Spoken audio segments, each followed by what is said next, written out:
Mazmur 184, ya, ayatnya yang kita melihat ayat yang pertama, ya, ayatnya yang pertama sampai ayatnya yang ke-13. Mazmur 84 ayat pertama sampai ayat yang ke-13. Rindu kepada kediaman Allah. Untuk pemimpin biduan menurut lagu Gidit Mazmur Bani Korah. Betapa disenangi tempat kediaman-Mu ya Tuhan semesta alam. Jiwaku hancur karena merindukan pelataran-pelataran Tuhan. Hatiku dan dagingku bersorak-sorai kepada Allah yang hidup. Bahkan burung pipit telah mendapat sebuah rumah, dan burung layang-layang sebuah sarang tempat menaruh anak-anaknya. Pada mezbah-mezbah-Mu, ya Tuhan semesta alam, ya Rajaku dan Allahku. Berbahagialah orang-orang yang diam di rumah-Mu, yang terus-menerus memuji Engkau. Berbahagialah manusia yang kekuatannya di dalam Engkau, yang berhasrat mengadakan ziarah.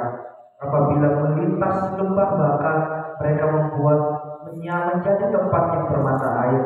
Bahkan hujan pada awal musim menyelubunginya dengan berkat.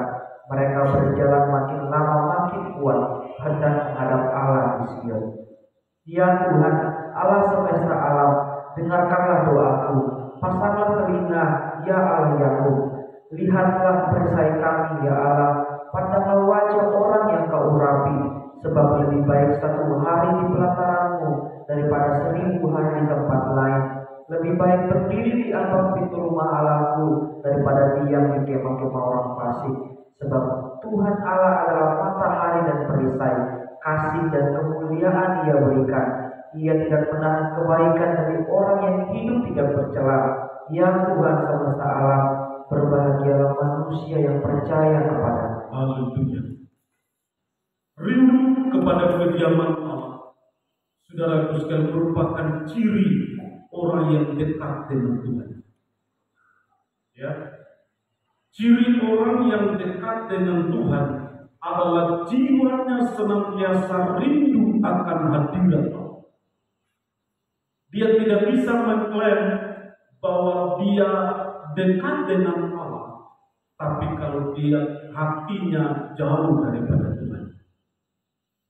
Jadi bukti kehidupan yang benar-benar dekat dengan Allah, ya, tidak terlepas dari bagaimana hatinya menggebu-gebu, bagaimana jiwanya senantiasa rindu akan pelataran Tuhan. Bahkan betapa menyenangkan tempat kediaman, dia akan merasa senang. Saudara sekalian, betapa senangnya tempat kediaman, disenanginya tempat kediaman. Ini ciri. Ya. Nah, berkaitan dengan yang saya katakan tadi, akhir zaman, Bapak Ibu yang dikasihi oleh Tuhan, saya mau katakan bahwa tidak ada tempat yang aman di dunia ini selain di kaki Tuhan. Dengar baik, tidak ada tempat yang nyaman, yang aman, yang tentram di bawah kolong langit ini selain duduk di kaki Tuhan. Manusia mau mencari kedamaian, mau mencari tempat kediaman yang tentram, enggak ada kecuali di bawah kaki Tuhan. Oleh itu Bapak Ibu yang dikasihi oleh Tuhan, saya katakan tadi bahwa di tengah akhir zaman ini gejolak begitu banyak terjadi, saudara sekalian. Bahkan situasi politik, situasi dunia, situasi alam bisa saja berubah. Saudara sekalian, keadaan dunia bisa saja sewaktu-waktu berubah. Ancaman bisa saja terjadi tanpa kita kira. Ya. Bisa saja kita katakan aman. Kalau tiba-tiba dalam sekalian datang musibah yang tidak bisa diprediksi. Namun satu perkara di dalam janji Tuhan bahwa tempat yang paling nyaman hanya ada di bawah kaki Tuhan. Tempat yang terindah hanya ada di dalam Yesus. Tidak ada tempat yang lain. Ya, kalau kita melihat di dalam dunia ini, saudara sekalian, justru begitu banyak hal yang justru membuat kita gelisah.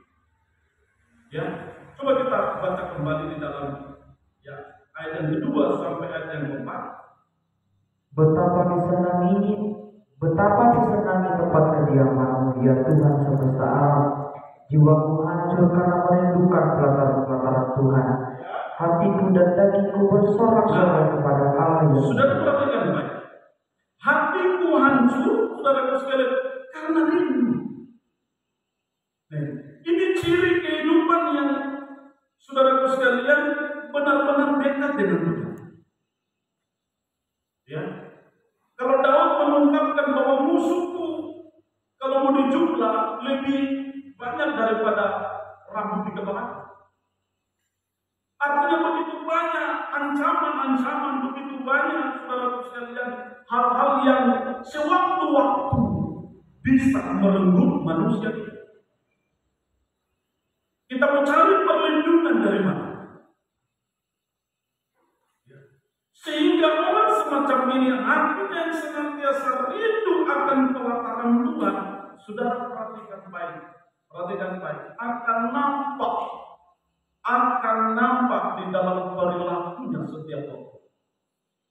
Kehidupan yang dekat dengan Tuhan, saya katakan, kelihatan di dalam jiwanya, kelihatan di dalam roman mukanya, saudara. Dia bisa mengatasi ekspresi wajahnya, saudara sekalian. Dia akan menunjukkan ketenangan meskipun di tengah goncangan.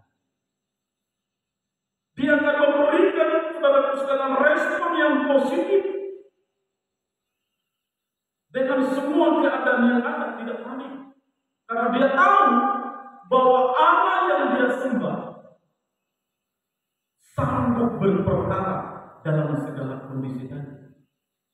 Ketika hidupnya, jiwa yang ada di dalam tangan Tuhan, siapa mau jamah? Amin.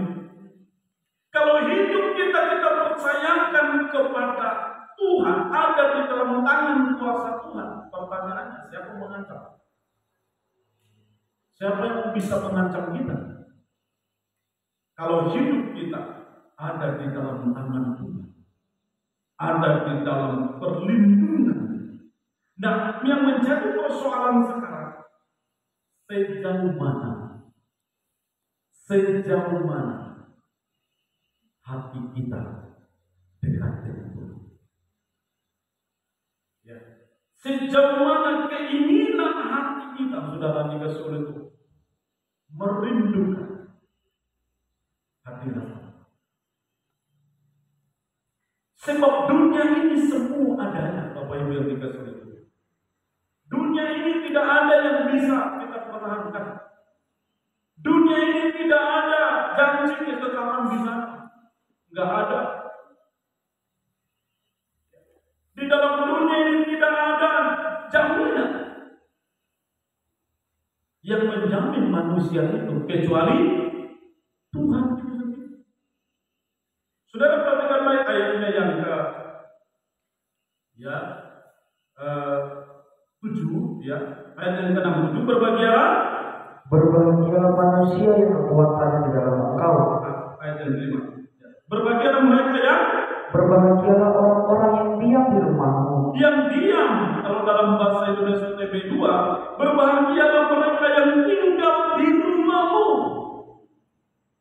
Yang diam di rumahmu, terus yang terus-menerus memuji-muji Engkau. Yang terus-menerus memuji Engkau. Saudara sekalian, ini maksudnya hidupnya, jiwanya tetap terhubung dengan Tuhan.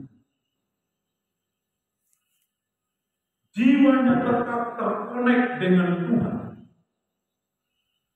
Meskipun dalam situasi yang tidak baik, tetapi dia terus memuji Tuhan. Dan ini tentunya hanya orang-orang yang bisa mengerti ini, saudara, dikasih oleh Tuhan lewat berpengalaman dengan Tuhan, lewat pengalaman pribadi bersama dengan Tuhan. Kita bisa mengalami Nah, berbahagialah ayat yang ke-6. Berbahagialah manusia yang kekuatannya dalam Engkau. Berbahagialah manusia yang kekuatannya. Ini berbicara pengharapan. Ya. Berbicara tentang penyerahan hidup sepenuhnya kepada Tuhan. Berbahagialah manusia yang kekuatannya di dalam Tuhan. Dia hanya berserah kepada Tuhan. Dia hanya belajar terus mengangkat tangan bahwa kekuatanku hanya padamu. Tidak ada.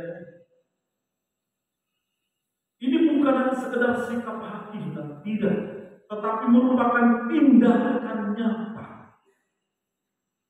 Tindakan nyata di dalam pengikutan kepada Tuhan.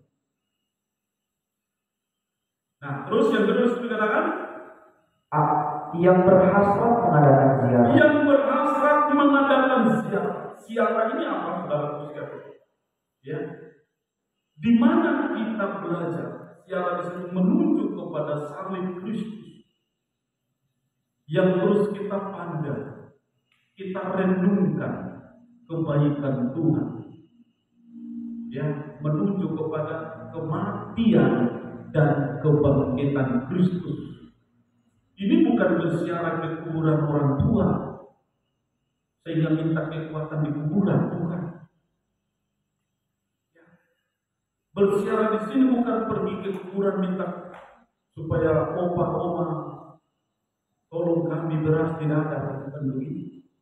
Ini bukan berziarah di kuburan orang tua, bukan, tapi menunjuk kepada bukit Tuhan, menunjuk kepada korban Kristus.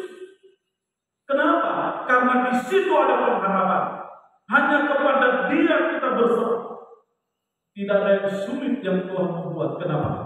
Karena nyawanya Dia sudah jaminkan untuk saya dan saudara. Segalanya. Ya. Jadi kalau saudara dalam keadaan susah, saudara perhatikan ini tips saya kasih buat saudara. Kalau saudara dalam keadaan susah, perhatikan, jangan pandang susah itu. Jangan pandang kesusahan itu. Tapi mari arahkan pandanganmu kepada salib Tuhan. Ayo bersiap. Ya. Pandang salib Tuhan. Ketika hatimu mungkin lagi galau begitu lagi, atau tidak enak begitu lagi, sepertinya tidak nyaman, coba pandang, alihkan pandanganmu, pandang salib Tuhan. Engkau jiwamu pasti mengalami perbedaan. Pandang salib Tuhan dalam situasi, ya, engkau difitnah, ya, mungkin engkau mengalami tekanan, ya, kalau bahasa dunia seperti stres, seperti depresi. Satu obatnya, pandang salib. Arahkan pandanganmu kepada salib Tuhan. Kenapa? Karena disitulah Dia menanggung segalanya. Arahkan pandanganmu kepada Tuhan. Saudara perhatikan baik. Hasil dari siapa? Hasil dari memandang korban Kristus. Ayat 7, saudara perhatikan baik. Ayat 7. Apabila melintasi lembah Baka. Apabila melintasi lembah Baka. Ini situasi keadaannya yang tidak nyaman. Melintasi lembah, apa yang dikatakan? Mereka membuatnya menjadi tempat yang bermata air. Amin, saudara. Lembah Baka, lembah suram, lembah yang memaafkan, saudara, mungkin lembah yang tragis. Tetapi saudara perhatikan baik, justru di sana ada mata air, jaminan. Di tengah krisis, maka saya katakan, di tengah situasi apapun, ayo arahkan pandangan, berziarah ke Golgota, berziarah ke salib Tuhan, pandang Tuhan, maka engkau akan mengalami kekuatan baru. Di situ kita akan mengalami jaminan, nanti apa lagi?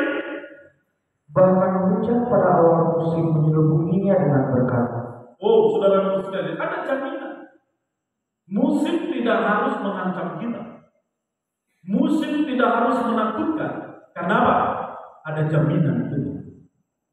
Terus ayat yang ke-8, juga ayat yang ke-8.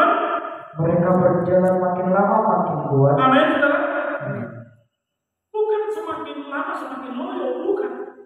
Semakin lama kita berjalan, maka kita semakin kuat. Kita tidak akan mudah tersandung.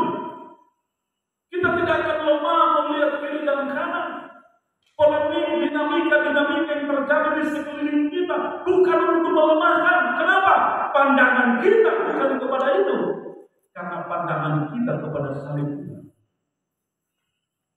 Kalau kita melihat di sekeliling kita, pengaruh-pengaruh luar akan saudara bisa mempengaruhi. Situasi keadaan yang ada bisa mempengaruhi sehingga bisa hati bimbang, bisa hati menjadi tidak stabil. Kenapa? Karena yang kita buka ruang bukan untuk Tuhan, tapi kita buka ruang justru yang lain. Justru yang kita buka ruang selebar-lebarnya adalah pengaruh-pengaruh luar, intimidasi dari luar. Yang mengancam, yang menekan.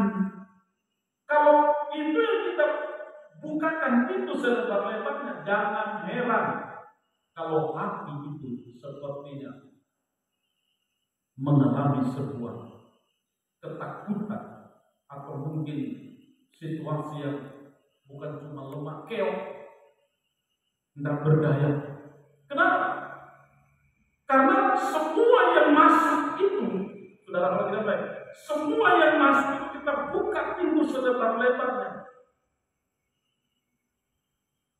Info-info yang tidak baik, hal-hal yang justru untuk melemahkan, membuat hati kita drop, semangat kita drop.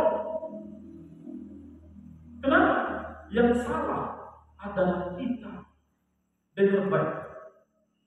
Dalam ilmu psikologi, saudara perhatikan, dalam ilmu psikologi, pikiran ini, saudaraku sekalian, adalah ranahnya pertempuran. Pikiran ini ranahnya pertempuran. Artinya bahwa sejauh mana pikiran kita ini terbuka dengan hal-hal yang negatif. Kalau pikiran kita ini kita buka dengan, saya katakan tadi, dengan kita buka lebar-lebar dengan hal-hal yang tidak berfaedah. Ya, jangan semangatmu, gairahmu patah.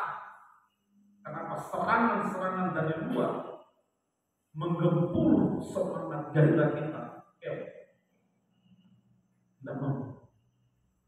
Tapi kalau pandangan kita kepada Tuhan, pandangan kita, fokus kita hanya kepada Tuhan, dan kita tutup rapat di sekeliling kita dari hal-hal yang membuat kita lemah, kita tutup rapat dan buka hatimu selebar-lebarnya untuk Tuhan.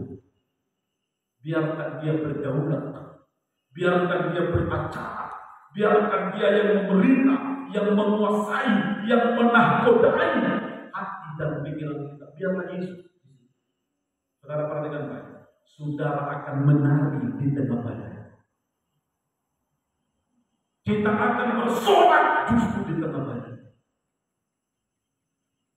Kita bisa berjalan dalam kemenangan. Di lembah bakas sekalipun, kita berglori, kita berkemenangan. Kalau pandangan kita, kenapa?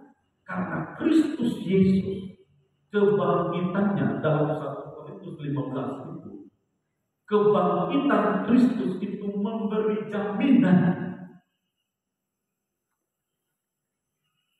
Kebangkitan Kristus itu memberi jaminan mutlak kemenangan. Memberi jaminan mutlak kemenangan buat saya dan saudara. Nah, iblis, dengar baik, iblis akan berusaha untuk mengalihkan pandangan kita, jangan lihat sakit. Dia akan mengalihkan perhatian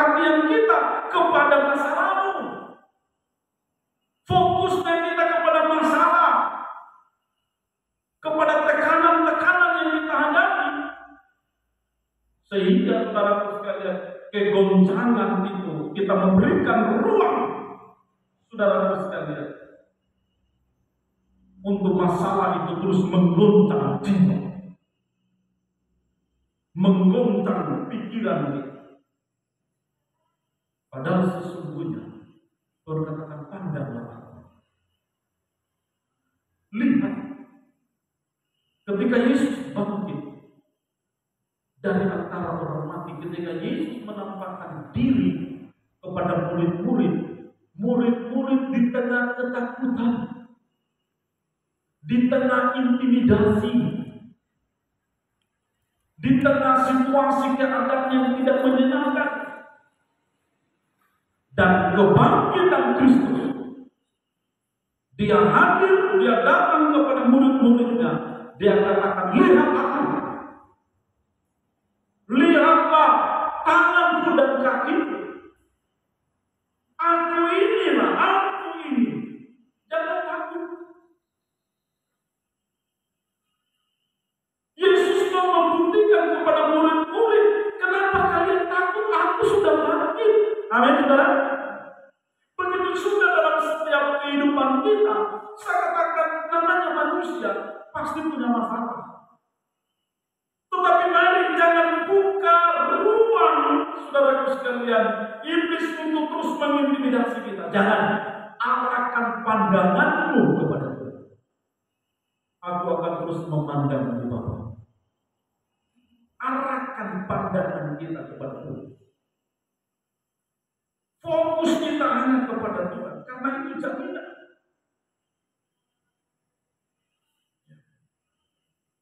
Jangan, saya katakan tadi, memberikan ruang pikiran hati kita dari hal-hal yang merugikan kita.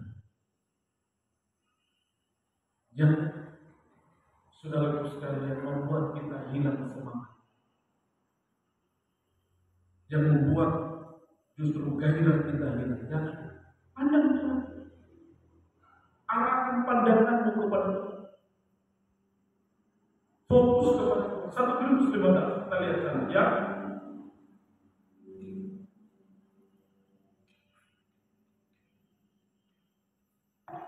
Ayatnya yang ke-58, ayatnya yang ke-57.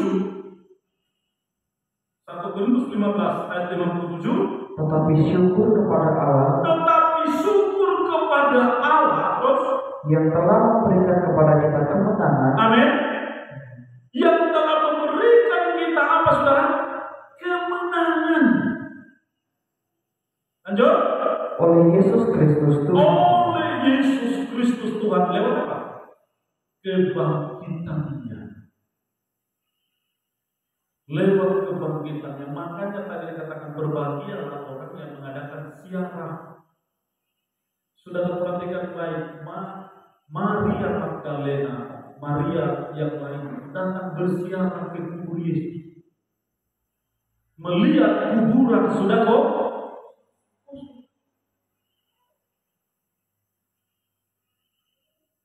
Artinya apa yang mereka ragukan, buktinya kubur kosong. Mereka bertanya-tanya, di mana Tuhan? Ya. Dan Tuhan menampakkan diri justru pertama-tama kepada Maria Magdalena. Karena semua yang lain sudah pulang, Maria Magdalena tetap berdiri dekat kubur. Dia mau kepastian ini orang yang bersiarah. Dia tidak mau kembali dari kubur itu dengan keraguan, dengan kehambaan. Meskipun malaikat Tuhan berdiri dekat kubur, ya, untuk menyatakan bahwa Yesus sudah bangkit. Tapi Maria tidak mau. Terus dia berdiri di kubur itu, saudara sekalian. Dia rindu bukti nyata kebangkitan Tuhan. Maria yang lain sudah pulang, murid-murid yang lain sudah kembali, tetapi Maria tetap berdiri di kubur. Karena malaikat Tuhan katakan bahwa pulanglah, ya, dia mendahului ke Galilea. Dia tidak dari sini, dia sudah bangkit. Ya, mendengar itu malaikat berbicara kepada mereka, mereka pulang. Tetapi Maria Magdalena tidak. Maria dari daerah Magdalena, dia tidak, dia tetap bersiaga di kubur. Dia mau kepastian. Ini hati yang rindu. Hati yang benar-benar di mana merindukan Tuhan. Aku rindu bukti nyata kebangkitan. Dan hati yang rindu itulah dijamkan oleh Tuhan. Amin. Dihampiri oleh Tuhan. Muncullah seseorang yang sepertinya dia penunggu taman. Maria Magdalena berpikir orang itu adalah penunggu taman. Dia bertanya, Tuhan, di manakah Tuhan taruh Tuhanku? Katakan. Penunggu taman itu justru menegur, mari. Dengan perkataan itu terbuka mata Maria. Dia melihat bahwa sosok penunggu taman dialah kebangkitan itu. Langsung dia mengenal pribadi Kristus yang bukan malaikat, tapi pribadi Kristus itu sendiri yang menampakkan diri kepada. Sehingga Maria Tuhanku dan Allah. Dia sujud menyembah Tuhan dan Allah. Dan saudara perhatikan, ketika Maria kembali dari kubur, dia yang jauh lebih bahagia daripada murid-murid yang lain. Kenapa?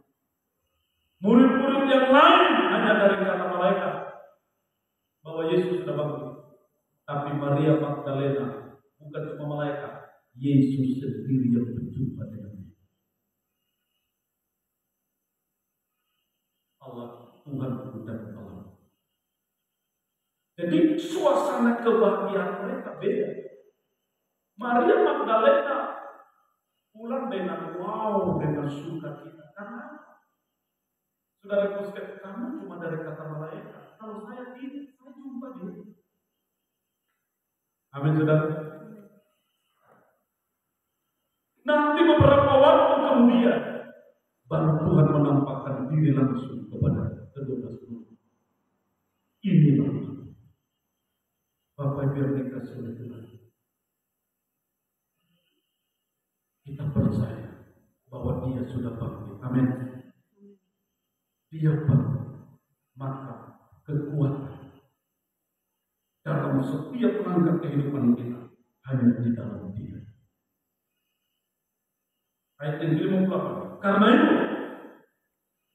58. Karena itu, saudara-saudaraku yang kekasih, berdirilah teguh. Berdiri teguh. Di mana kita berdiri? Di dalam pengharapan kebangkitan Kristus. Terus Jangan goyah. Jangan goyah.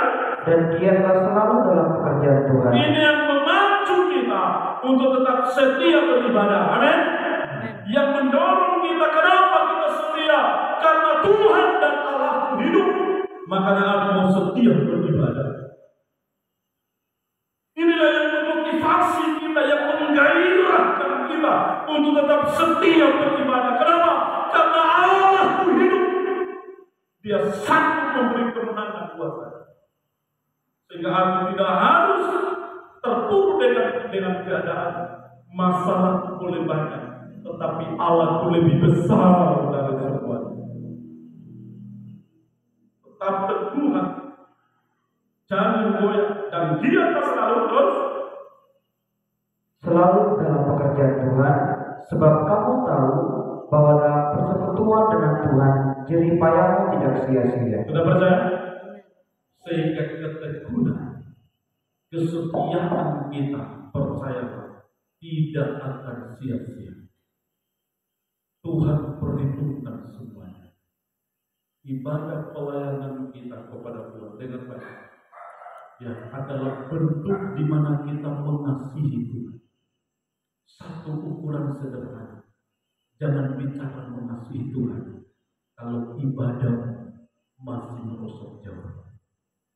Engkau menipu Tuhan. Kalau engkau mengasihi Tuhan, tunjukkan dan kesetiaan kepada Tuhan. Kalau kita benar-benar dekat mengasihi, buktikan dengan kerinduan ini. Kita buktikan dengan jiwa kita yang senantiasa merasa haus akan Tuhan. Ya. Jiwa yang merasa rindu akan Tuhan. Dan orang semacam ini terbaik. Tidak akan bisa dipilih, tidak akan bisa dihalangi oleh apapun. Orang yang gairahnya menggebu-gebu mengasihi Tuhan, saudara hambat dengan apa? Gak bisa. Orang rohani semacam ini, mau mencoba sekalipun dunia ini, dia tidak bergeming. Dia akan terus memandang Tuhan. Dia akan terus mengasihi. Oleh Bapak Ibu yang dikasihi, mari kita datang mau menyembah Tuhan. Tunjukkan cinta kasih kepada Tuhan. Tunjukkan kerinduan kepada Tuhan. Di sini kau beri kelegaan.